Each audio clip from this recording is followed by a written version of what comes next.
Olá, estudantes do oitavo ano. Sejam todos muito bem-vindos à nossa aula de número 25 na matéria de Ciências.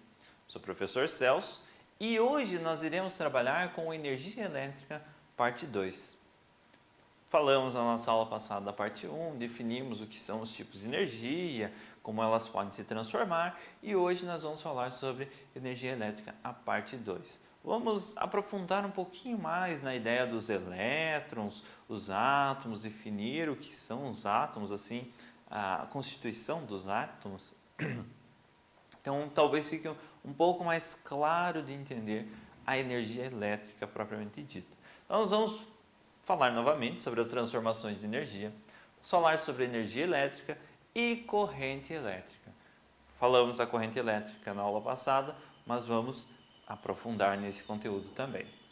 Os objetivos específicos da nossa aula de hoje: identificar os tipos de transformações de energia que ocorrem nos eletrodomésticos em nossas residências. Vamos conhecer o que é uma corrente elétrica e vamos conhecer como a eletricidade se forma. Sei que vocês já têm o caderno, sei que vocês já têm o penal de vocês em mãos, que vocês vão fazer as anotações, então vamos começar a aula de hoje. Transformações de energia. A energia não pode ser criada ou destruída, ela é sempre transformada. Lembram que a gente já comentou sobre essa frase na aula passada também. Nós não podemos criar energia a partir do nada e não podemos destruir ela. Nós só podemos transformar a energia, um tipo de energia em outro, energia cinética, do movimento, em energia térmica, do calor, energia térmica em energia elétrica, enfim, transformar uma energia em outra. Você já observou a atividade de alguns equipamentos residenciais? A maioria utiliza energia elétrica, mas para o funcionamento de cada um deles, a energia elétrica é transformada em outro tipo de energia. Vamos a alguns exemplos. Nós temos um liquidificador. O que o liquidificador faz? Recebe energia elétrica e transforma em quê?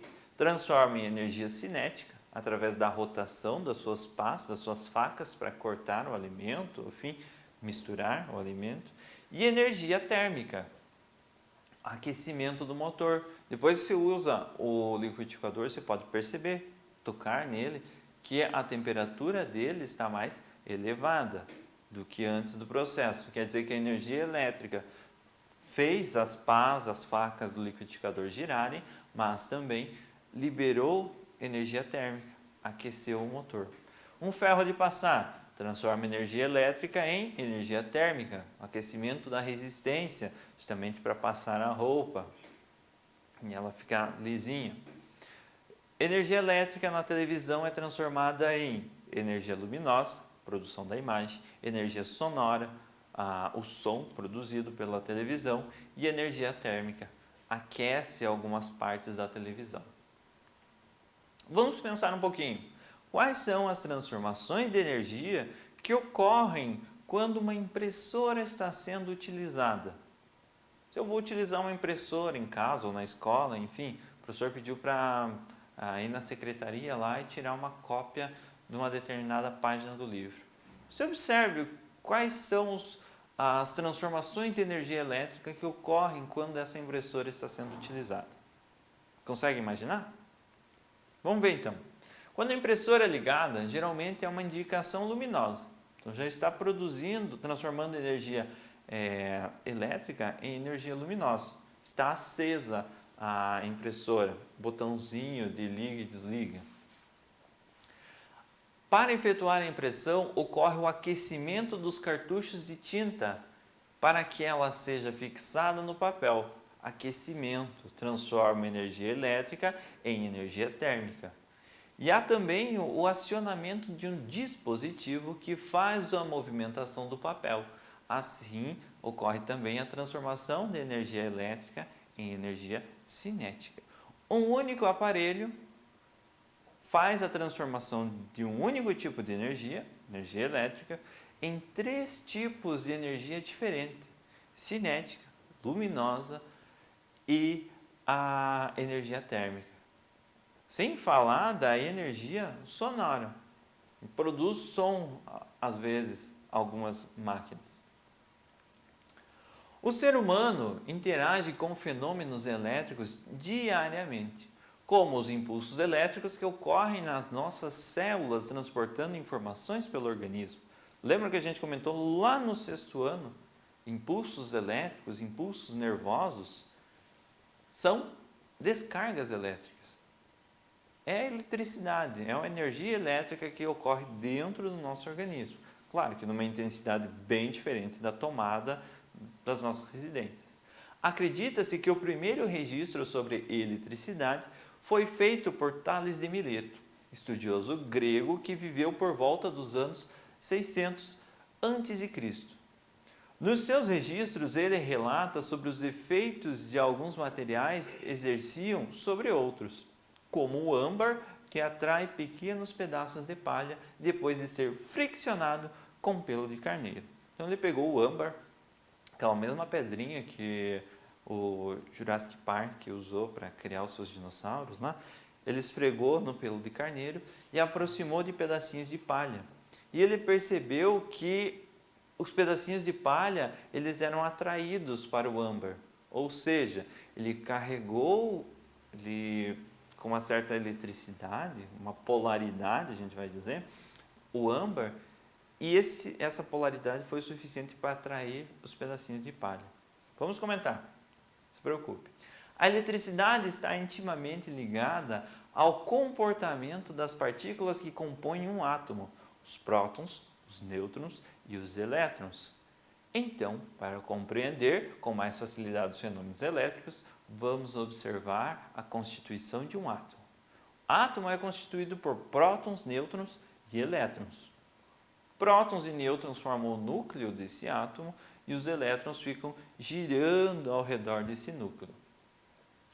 Todos os materiais são compostos por átomos, que por sua vez são formados de prótons, nêutrons e elétrons. Os prótons e os nêutrons encontram-se no núcleo desse átomo, na região central, enquanto os elétrons movimentam-se em torno do núcleo na eletrosfera. Então, os elétrons ficam numa esfera, na esfera dos elétrons, na eletrosfera, girando ao redor desse núcleo.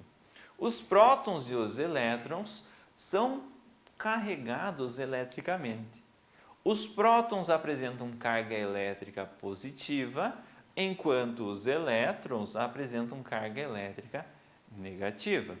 Então, quando o Tales de Mileto esfregou o âmbar no pelo de carneiro, ele estava carregando o âmbar com elétrons, deixando ele negativo, por exemplo, e atraindo a palha que tinha cargas elétricas positivas.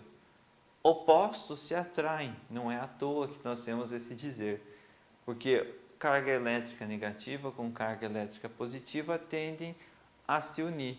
Se eu tenho cargas elétricas de um mesmo tipo, negativa e negativa, elas vão se afastar. Parece os polos elétricos de um ímã. Você coloca o polo positivo com o polo positivo de um ímã, você não vai conseguir encostar eles.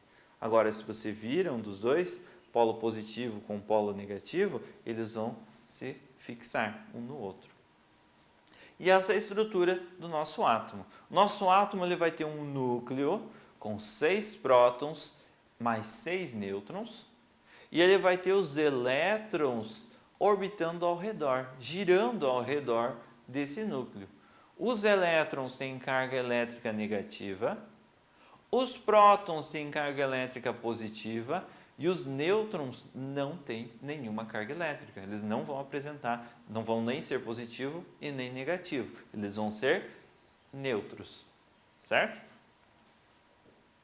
E a energia elétrica? A interação entre cargas elétricas é descrita por uma força elétrica, que pode ser de repulsão, se as cargas forem do mesmo tipo, representado por sinais iguais. Então, nós temos uma força elétrica de repulsão, porque nós estamos colocando dois polos de um ímã iguais, positivo com positivo. Você não consegue unir os dois, mas eles vão se afastar um do outro. Então, é uma carga elétrica de repulsão.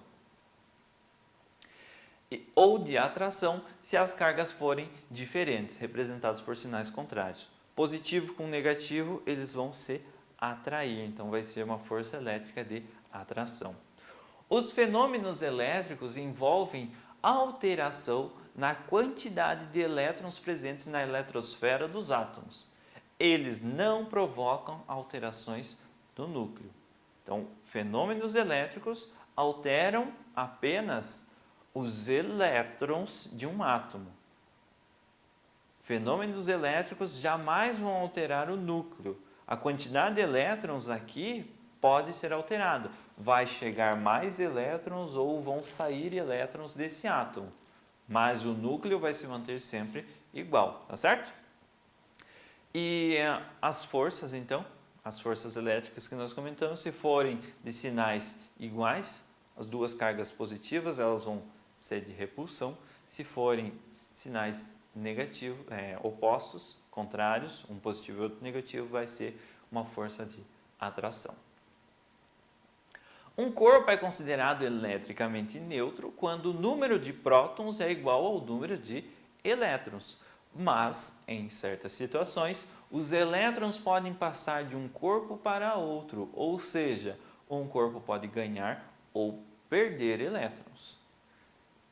Um átomo neutro vai ter 6 prótons, como no nosso exemplo, que vai ser 6 cargas elétricas positivas, e 6 elétrons, que vão ser 6 cargas elétricas negativas. 6 positivo com 6 negativo, faz a quantia de matemática lá, tenho 6, perdi 6, fiquei com 0, fiquei neutro. Agora, eu posso deixar ele ganhar ou perder elétrons. Se ele ganha elétrons, ele vai ficar com mais dívidas, com mais cargas elétricas negativas. Então, ele vai ficar eletricamente neutro, carregado negativamente. Se ele perdeu elétrons, ele vai ficar com mais cargas positivas. Então, ele vai ficar eletricamente positivo, carregado positivamente, certo? Então, um átomo pode ganhar ou perder elétrons e isso vai alterar a sua composição elétrica. Uma das maneiras de remover elétrons de um corpo consiste em friccioná-lo em outro material diferente, como ocorreu no experimento de Thales e Mileto com o âmbar. Então, se você fricciona um material no outro, parte dos elétrons de um material vão passar para o outro e vice-versa, certo? Você vai deixar ele carregado eletricamente. Ao friccioná-lo no pelo de carneiro, o âmbar recebeu elétrons, ou seja, ele ficou eletricamente neutro, carregado eletricamente com mais elétrons, então ficou negativo, não neutro, ele ficou carregado negativamente, que constituem o pelo de carneiro, ficando carregado eletricamente. Ao aproximar o âmbar carregado de cargas negativas da palha, as cargas positivas presentes na palha são atraídas em direção ao âmbar. Esse fenômeno é chamado de indução eletrostática. Os prótons dos átomos da palha, eles eram atraídos pelaquela grande quantidade de elétrons que tinha no âmbar. E isso fez com que eles se aproximassem do âmbar. Durante uma tempestade, as gotas de água e as partículas de gelo das nuvens podem ficar eletrizadas por atrito, fricção, uma batendo na outra, as gotinhas de água com as nuvens, com o gelo das nuvens. É possível que ocorram, então, descargas elétricas dentro de uma nuvem ou entre nuvens próximas, provocando clarões. Nós chamamos de relâmpagos. As descargas elétricas ocorrem também entre as nuvens e o solo, ou do solo para a nuvem. Quando a superfície da Terra abaixo da nuvem fica carregada, pode haver uma súbita e rápida passagem de elétrons do solo para a nuvem ou vice-versa, formando os raios. E como que o solo vai ficar carregado? O vento, o atrito dos átomos que compõem o ar, o vento, ele vai friccionando com o solo. Isso vai deixando o solo carregado eletricamente. E se tem uma grande diferença de cargas das nuvens para o solo, isso vai gerar um raio, uma descarga elétrica. A facilidade com que os corpos perdem ou recebem elétrons depende de diversas características. Uma das mais importantes é o tipo de material que compõe esse corpo. Nos átomos de materiais metálicos, a atração entre o núcleo e os elétrons da região mais externa da eletrosfera é muito fraca, de modo que eles podem transferir elétrons facilmente. Nesses materiais, os elétrons movem-se entre os átomos, sendo chamados de elétrons livres. Então, os materiais metálicos, eles não têm uma grande atração dos elétrons que formam a eletrosfera com o seu núcleo. E esses elétrons se desprendem do átomo e ficam formando uma nuvem de elétrons. São chamados de elétrons livres. E essa nuvem de elétrons, um elétron está nesse átomo, ele pode passar para o outro e assim ele vai circulando. Ele não fica preso a um único átomo girando ali na eletrosfera. Os materiais que apresentam elétrons livres são classificados como condutores elétricos, compostos de materiais metálicos como o ouro, o cobre e o ferro. Então, ouro, cobre e ferro são bons condutores elétricos. Eles são metais que conduzem elétrons com facilidade, ou seja, um elétron passa de um átomo para o outro com grande facilidade. E nós utilizamos isso em componentes eletrônicos, por exemplo, dentro do nosso celular, no relógio, enfim, computador. No entanto, existem materiais formados por átomos nos quais os elétrons estão fortemente atraídos pelo seu núcleo. Nesses materiais, os elétrons têm grande dificuldade de se deslocar entre os átomos, caracterizando os isolantes elétricos, como o plástico, a borracha, o vidro e a cortiça. Esses isolantes elétricos, o elétron não consegue passar de um átomo para o outro. Se um elétron não passa de um átomo para o outro, não gera uma corrente elétrica. Isso impede a transmissão da energia elétrica. Plástico, borracha, vidro e a cortiça são bons isolantes elétricos. Por isso que a fita isolante é feita de borracha plastificada. Então você não vai tomar um choque elétrico, então vai ter a passagem de elétrons da corrente elétrica pela borracha. E o que é a corrente elétrica? Muitos dos aparelhos presentes no nosso dia a dia funcionam a pilha, a bateria ou ligados à tomada. Todos dependem de uma corrente elétrica para funcionar.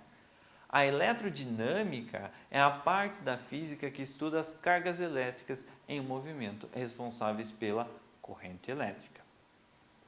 Em um circuito elétrico, uma lâmpada acende porque uma corrente elétrica está passando pelos fios, por uma pilha e por uma lâmpada. Os elétrons livres dos condutores elétricos movimentam-se em todas as direções. Em certas condições, esses elétrons podem ser colocados em movimento ordenado. Isto é, todos seguem para uma mesma direção e sentido. Esse movimento ordenado dos elétrons constitui uma corrente elétrica. Então, nós temos um movimento desordenado dos elétrons. Um metal, pensar um fio de cobre. Os elétrons estão andando de um lado para o outro, sem organização nenhuma, mas eles estão livres ali. Quando você conecta esse fio de cobre os dois polos de uma pilha, polo positivo e polo negativo, vai começar a ter uma certa ordem no movimento desses elétrons. Polo positivo vai ter uma grande quantidade de elétrons que vai percorrer e vai chegar no polo negativo, ou vice-versa. Então, vai ser ordenado o movimento dos elétrons, eles vão percorrer de um polo até o outro da pilha, tentando equilibrar aquilo que a gente comentou na aula passada. Um metal com grande quantidade de elétrons tem um fio condutor para um outro metal com pouca quantidade de elétrons. Tenta manter o equilíbrio, então essa grande quantidade de elétrons vai percorrer o fio até chegar nesse outro metal com pouca quantidade de elétrons. E isso vai se chamar de corrente elétrica. Corrente elétrica, então, é o movimento ordenado dos elétrons. Essa foi a nossa aula de hoje, pessoal. Espero que vocês tenham gostado do assunto. Se ficou alguma dúvida, retoma o vídeo, assistindo novamente, responde os nossos exercícios e nos vemos na nossa próxima aula.